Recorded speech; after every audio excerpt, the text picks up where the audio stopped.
So today we'll start with a quick recap of last week's content and dive into more detailed explorations of the top sources of error and bias in popular risk rating products and practices. As a reminder, the primary objective of these sessions is to make you a more astute interpreter and/or creator of risk ratings.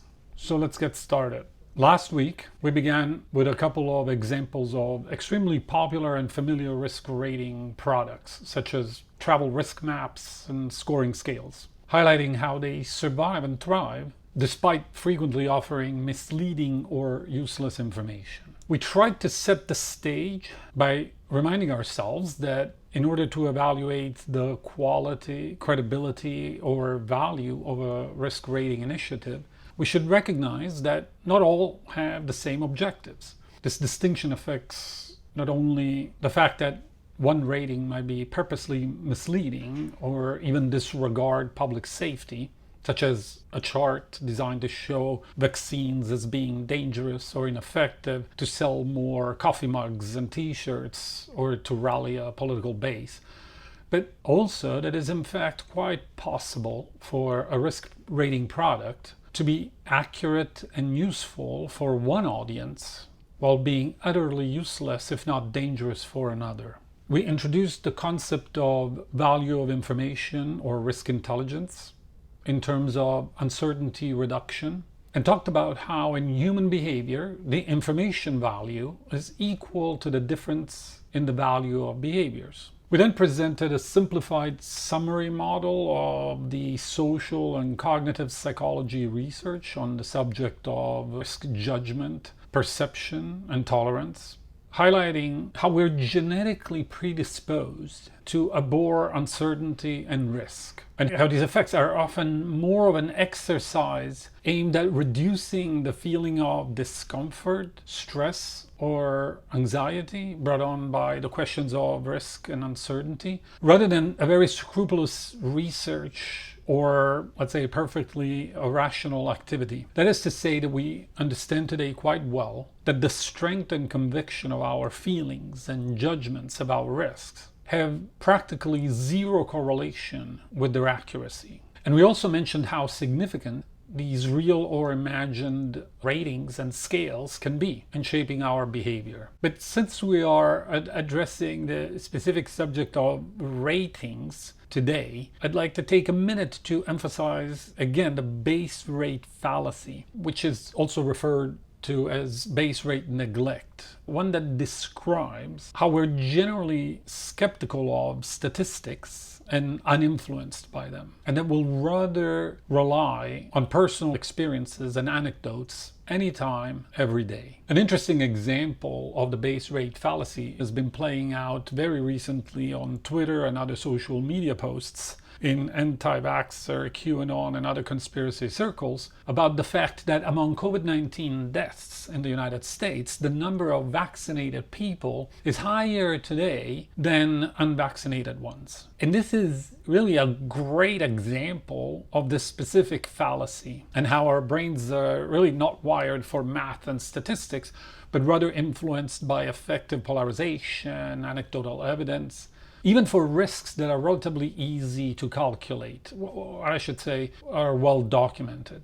The issue in this case is, of course, that those people fail to consider or understand the mortality base rates of the respective population, which instead shows that the unvaccinated are anywhere between 4 and 15 times at greater risk of dying, depending on geography, demographic group, etc. But so back to why these real or imagined risk ratings are so important. We talked about how we process the question of how dangerous is XYZ, that being a new disease, an unfamiliar activity, or a travel destination, in relative terms to something familiar, like the flu, as you'll probably recall about COVID-19, or relative to our home city, and how that new rating frames and influences nearly all our perceptions and behaviors, including the adoption of self-protective measures or how we process the severity of danger signals in our immediate environment.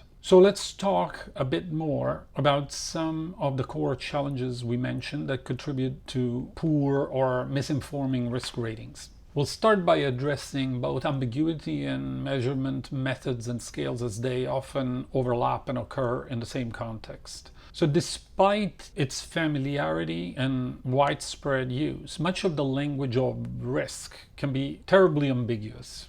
And this ambiguity extends to A, definitions, such as the risks, hazards, threats, etc., which are often and incorrectly used interchangeably. B, the measurement methods and tools that can or should be used to quantify these domains. And C, the communication of risk itself, which to this date continues to rely demonstrably on ineffective language and lexicon, such as low, medium, and high ratings, all of which have been proven over and over again to result in what researchers call the illusion of communication. It really takes a certain amount of metacognition and to step outside of our assumptions and thinking habits that make risk language and images like these seem familiar and reasonable, to start recognizing that they may have no discernible decision support value, let alone predictive value. Taking a closer look at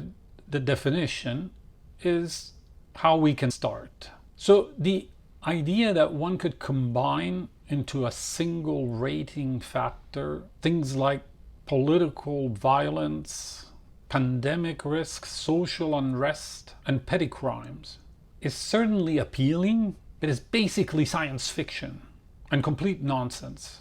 It just happens to make us and the travel risk program managers illusionally satisfied. Again, remember this idea of reducing ambiguity, complexity, and the anxiety that comes with risk-related questions. You see, to offer a risk measurement or forecast, we need to adopt a scale. And we're basically confined to three options. We're all familiar with nominal scales, but we can intuitively recognize that these are only rarely used or useful in risk ratings, which leaves us with ordinal scales or rates and ratios.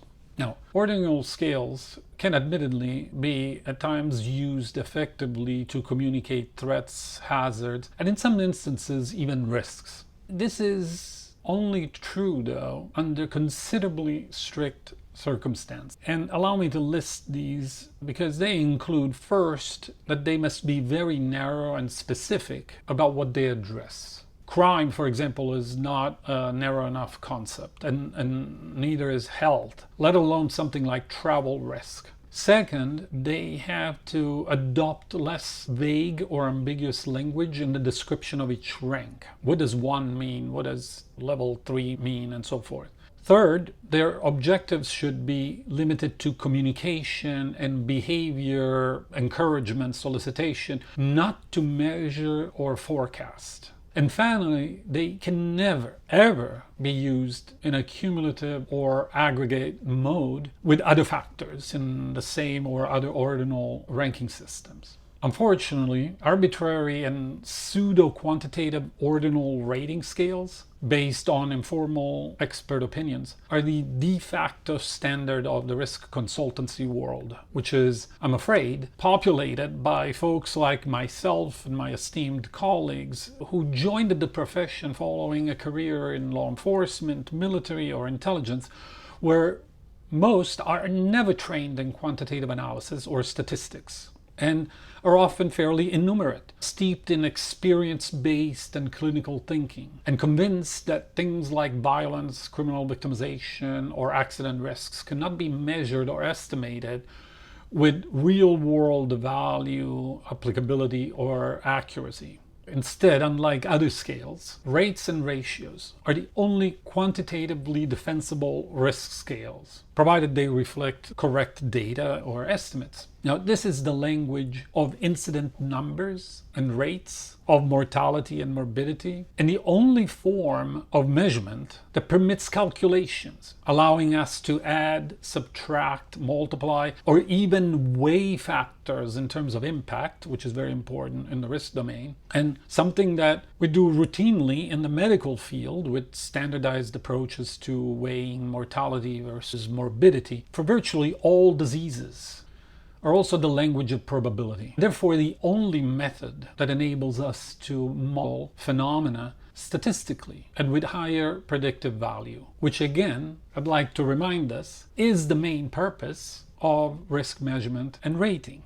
At the cost of hitting the point too much, but just to clarify why and how ordinal scales only provide the illusion of rigor and can be quite dangerous, just consider a restaurant rating system using this type of scale, 4 criteria, and a 5-point rating system, where in the food category, let's say that 1 star equals food poisoning. Now imagine that out of 20 people or experts submitting a rating, 10 walked away with food poisoning and throwing up for 3 days after eating there. So the so-called math of ordinal scales means that you could quite reasonably select a 3.5 star rated restaurant where then you end up having a 50% chance of getting sick. So how do you like those odds? Or how do you feel about the value of that rating system? Well, pretty much that's what you're getting with most risk rating products using this approach. No matter how colorful, sophisticated, or pretty the language and packaging are.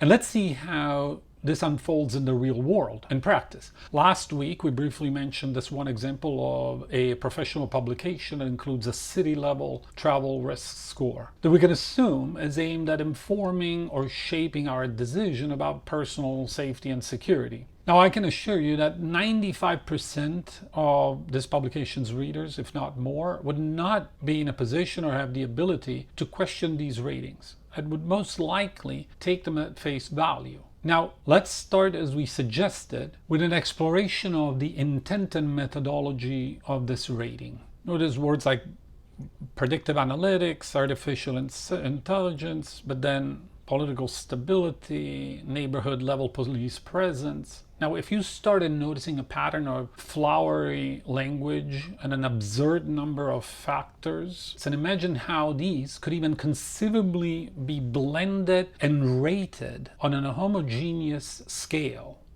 based on real numbers and rates, permitting some sort of weighted or so-called harmonic average. It means that you're starting to hone your instincts and recognize highly suspicious efforts. And in fact, this is how we end up with something like St. Louis being rated considerably more safe than Istanbul, Turkey, albeit presenting a 25-fold risk of homicide and a 1,200% increase of incidents of violent crimes such as robbery, aggravated assault, and rape. Or how about New Orleans being presented as substantively safer than Buenos Aires, in spite of it presenting a 14-fold greater risk of murder and a 600% increase of other forms of serious violent crime. Now,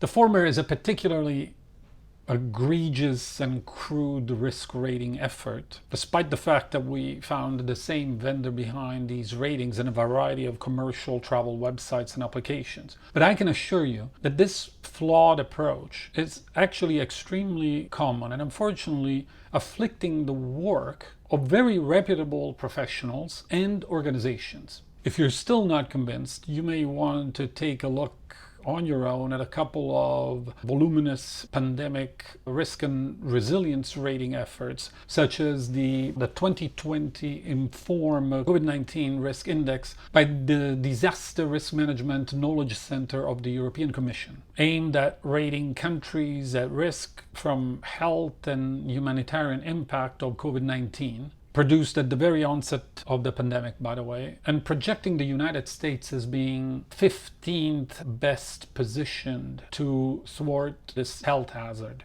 or the Global Health Security Index, released incidentally in October of 2019, just months before the onset of the pandemic in the US, which actually ranked the US number 1 and the UK at number 2 in terms of overall pandemic resilience and ability to respond rapidly to emergent pathogens and communicable diseases. Needless to say, we know today the US ranked actually 15th and 16th worst, not best, among over 190 nations in terms of deaths per capita. So obviously the question becomes, what is the value, the predictive value of these methods and rating? And now that we've identified how ambiguity and pseudo-quantitative scales afflict most nonsense or failed ratings, how can we reduce or eliminate these problems? So first, let us stipulate, and remember here, risk is a statistical and probabilistic concept that involves the estimate of future events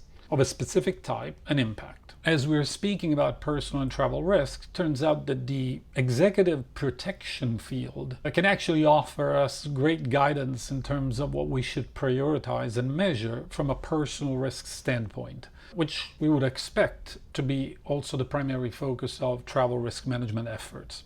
And these types of categories of incidents are not only quite specific, which means they offer legitimate measurement opportunities, but are also comprehensive, meaning that they cover the full spectrum of significant personal risks. By the way, for those unfamiliar with these categories, or what is called third generation executive protection, I wanted to at least clarify that inappropriate conduct category refers to interpersonal incidents targeting or impacting the traveler or the protectee, but are below the threshold of aggression or assault. They do not refer to the traveler or protectee misbehaving. As we discussed last week, we can look for or produce ratings that describe very specific and well-defined risks, articulate the assumptions, conditions, and limitations of the data, and more importantly, ascribe probabilities and confidence intervals to each phenomenon. There are, of course, many significant challenges to developing statistically valid ratings and scales, and many sources of uncertainty and error other than just innumeracy, inadequate methodologies, and judgment noise and bias. Data availability and quality are certainly a big one. And it's what we generally refer to as ignorance, which is a basic human condition born by the fact that we often simply don't have that information, either because it hasn't been collected or estimated, or it could be purposely kept locked away for privacy or other political reasons. Two of the major challenges, for example, that we encounter here, other than the basic existence or availability of data, are inaccuracy and definitional inconsistencies. In the case of crime data, these issues are typically inversely correlated to the severity of the crime. Most countries, for example, do not share the legal definitions of what constitutes a class of crimes. Makes it very difficult and quite inappropriate to compare incidents and rates internationally on the basis of default crime categories. Many of you may be surprised to learn, for example, that not even the United States and the United Kingdom, which share a considerable amount of cultural and legal philosophy, have the precise same definition of violent crime, making it unfair to compare those rates without further manipulation and interpretation, let alone if the comparison is between Asia and the Middle East and Latin America and Western Europe. Furthermore, there is an enormous impact of what are called crime's dark figures, which represent the gap between the crimes reported to or captured by law enforcement and the legal system in general, and the actual number of incidents for that category. The ratios of reported versus total crimes, again, these dark figures, vary by country, region, and of course type of crime. Just to give you a sense of the significance of these dark figures, even in countries ranked at the high end of the crime data quality, like the United States, reported robberies and aggravated assault represent only about half or less of the actual numbers. And that's even worse, of course, for rape, as you might expect. Another challenge, that of the flaw of averages. This is a concept popularized by Professor Sam Savage and described in his great 2012 book. But if I'm not mistaken, I believe it was Nassim Taleb, the famed author of Black Swan, who summed it up beautifully by simply saying, never cross a river with an average depth of 3 feet.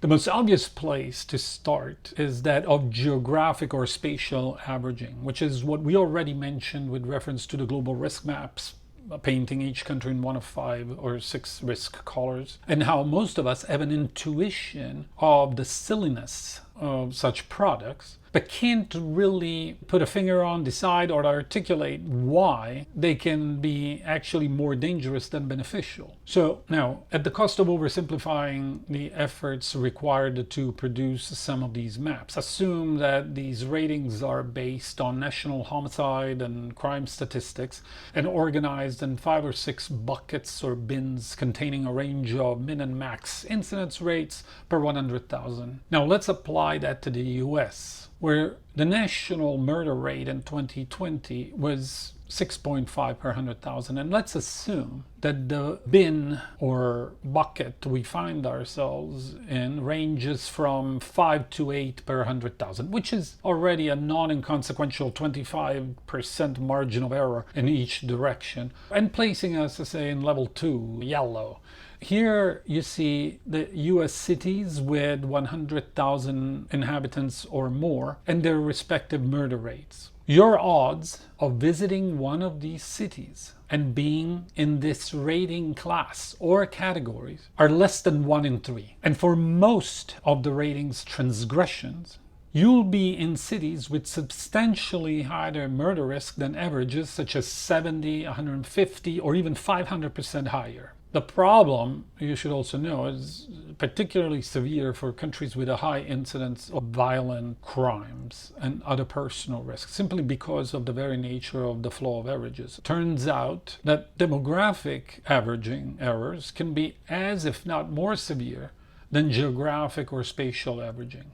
How many travel risk rating products have you thus far encountered, except of course our very own Safe-xplore, that asked you about and focused on your specific age and gender? But do you actually believe that risk of violent crime victimization, for example, is the same for a 65-year-old woman as it is for a 22-year-old male? So there you are, with evidence of how a national risk rating map may not exactly be better than nothing, and result in a score that is more likely to disinform rather than be helpful for a traveler, especially now that you understand how these ratings shape and influence our perception and the adoption of self-protective behaviors. Remember, an uncertain individual is more likely to maintain higher alertness and avoid risky behavior than one with an inaccurate risk estimate. All of which, of course, begs the question, why would corporate travel risk and duty of care program managers do this to their employees? The answer is that most of them believe this reduces the liability risk for their employer, which is, of course, highly debatable given the evidence that we just discussed. How do we know this is a common and widespread problem? In 2020, Safe-esteem conducted the largest personal risk judgment survey that we are aware of,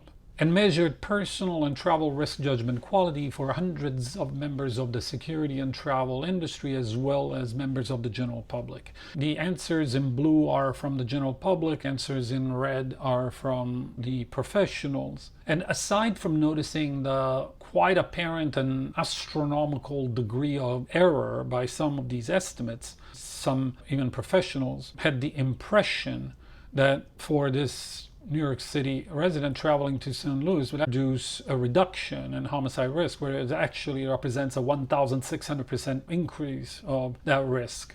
But here are 3 insights worth highlighting. First, the scattered shotgun pattern of answers is what we technically call judgment noise. That is the undesirable inconsistency and inaccuracy of estimates amongst participants. Shows bottom line a lack of agreement. And keep in mind that many of those had access to professional risk rating tools. 2, the consistent under or overestimation that you see with some degree of consistency is what indicates bias. And the bias that you can immediately catch here is the so-called familiarity bias. Given that the majority of the respondents were in the United States, they tended to underestimate the risk of known or familiar locations within the country and overestimate the risk of foreign destinations. The third is that there is hardly any judgment quality advantage among professionals over the general public. And again, this is quite typical of domains where you have a widespread objective ignorance or lack of knowledge about the subject. And now you know why it took us nearly 4 decades of evolving risk intelligence and rating experience to achieve what Safe-esteem released only last year,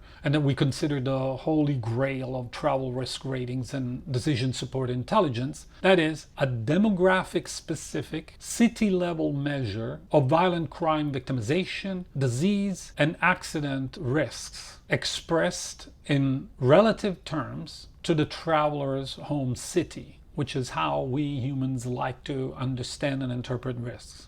And which is why, given the general public interest, impact, and benefit, we decided to release for free to the public this particular type of rating in the form of the Safe-xplore Personal Edition. I would just leave you with a final reminder and encouragement to look at, leverage, and evaluate risk rating products, asking first and above all, what should the goals and objectives of risk intelligence be? And where is the evidence for it? Is it improving the quality of decision making? Is it reducing incidents? Or is it something that simply reduces stress and anxiety that we feel when we talk about risk?